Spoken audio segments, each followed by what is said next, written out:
Bonjour à tous, mon nom est Clément Gignac et bienvenue à ce Facebook Live où que je vais tenter de résumer au cours des 5 à 7 prochaines minutes le webinaire que nous venons de faire à l'intention de nos conseillers en placement et de notre clientèle. En fait, je vais vous souhaiter d'abord tout de suite une bonne année 2020 et avant de vous parler de nos opportunités qu'on voit sur les marchés obligataires et les marchés boursiers en 2020, pourquoi pas faire un petit post-mortem de l'année 2019? Quel changement par rapport à l'an passé à pareille date? Je ne sais pas si vous vous souvenez, en début janvier ou à mi-janvier l'an passé, les gens étaient déprimés de ce qu'il y avait eu comme rendement. Certains pensaient même de tout vendre.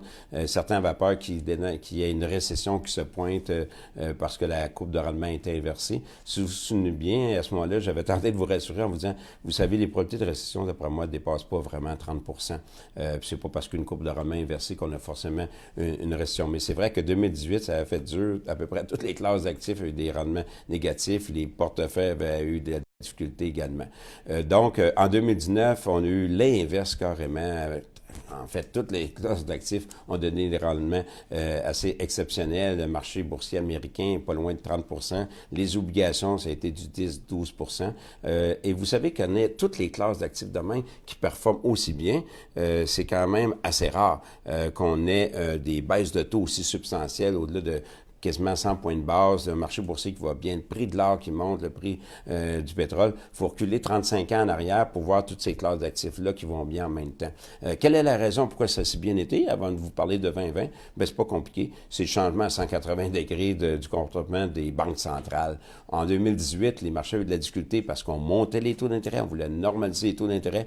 Ben, en 2019, quand les investisseurs ou les marchés se sont aperçus que là, on aurait un changement à 180 degrés, et imaginez-vous même des baisses de taux, bien à ce moment-là, ça l'a aidé beaucoup. Et sur la fin de l'année aussi, une perspective là, d'une réduction des tensions commerciales entre la Chine et les États-Unis, ça l'a donné un carburant additionnel. Qu'est-ce qui nous attend en 2020? Bien, premièrement, au mois de décembre, j'ai dit un peu au niveau économique, qu'est-ce que je voyais en 2020, qu'il n'y aura pas de récession, la toile des fonds économiques, on aurait une poursuite de l'expansion, qui est déjà le cycle économique le plus long de l'histoire moderne, mais un cycle économique, ça ne meurt pas de vieillesse, comme je répète souvent.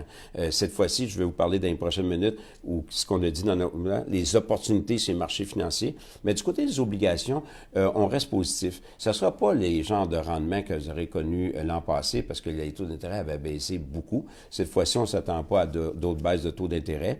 Nos collègues du côté des marchés obligataires, en fait, vont rajouter un peu des obligations corporatives qui donnent un bon rendement. Et là, à ce moment-là, on a des attentes de rendement un peu plus faibles. Là où on voit encore des bonnes perspectives, c'est du côté du marché boursier, mais on ne se trompe pas, là, ce ne sera pas le même genre de rendement comme on a connu en 2019. En fait, là où on commence à regarder, c'est qu'on commence à regarder en dehors des États-Unis. C'est vrai que quand on fait le post-mortem même de la dernière décennie, c'est le marché américain qui a fait mieux que les autres marchés. En fait, pas loin de 375 de rendement, imaginez-vous, depuis le creux de la crise de 2009. Les autres marchés ont été plus faibles. Mais là, si nous avons raison qu'avec un apaisement des tensions commerciale entre les États-Unis et la Chine. Puis on a vu hier là, qu'on a signé là, du côté de la Chine, des États-Unis, la phase 1 de l'entente commerciale. Et c'est une année d'élection aussi, élection présidentielle. À ce moment-là, on pense que finalement, on devrait avoir des bons marchés, mais ça ne sera pas le même genre de rendement. Puis que le marché américain, maintenant, va avoir de la compétition des autres marchés qui ont des belles opportunités. Donc, je regroupe ça en 3 catégories. Premièrement, marché émergent. Vous savez, les pays émergents représentent quasiment 60 de la croissance économique mondiale, mais ne représentent que 15 de la capitalisation boursière mondiale. Ça se transige à peu près 12 fois et demi les profits prévus par rapport à 18 fois et demi les profits prévus du côté de Wall Street.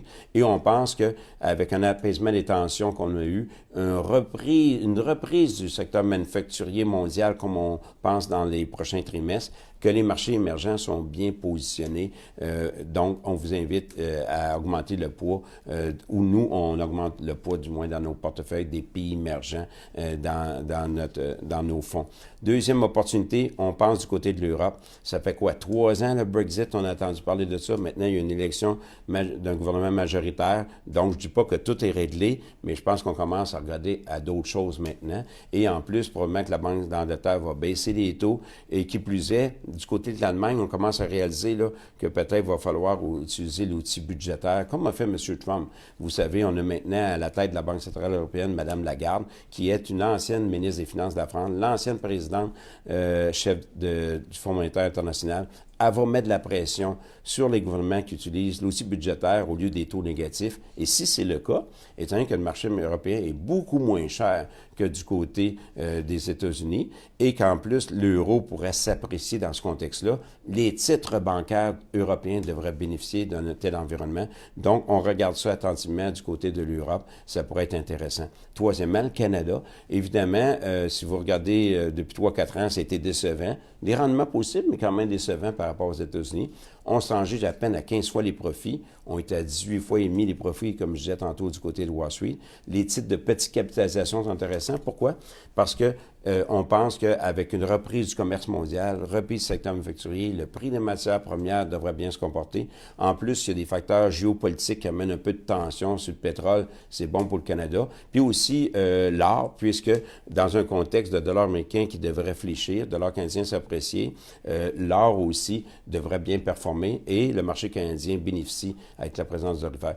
Donc voilà, j'ai tenté de vous résumer un peu en quelques minutes le contenu de notre webinaire qui est disponible sur notre site web. Comme à l'habitude, comme vous savez, on est tous différents.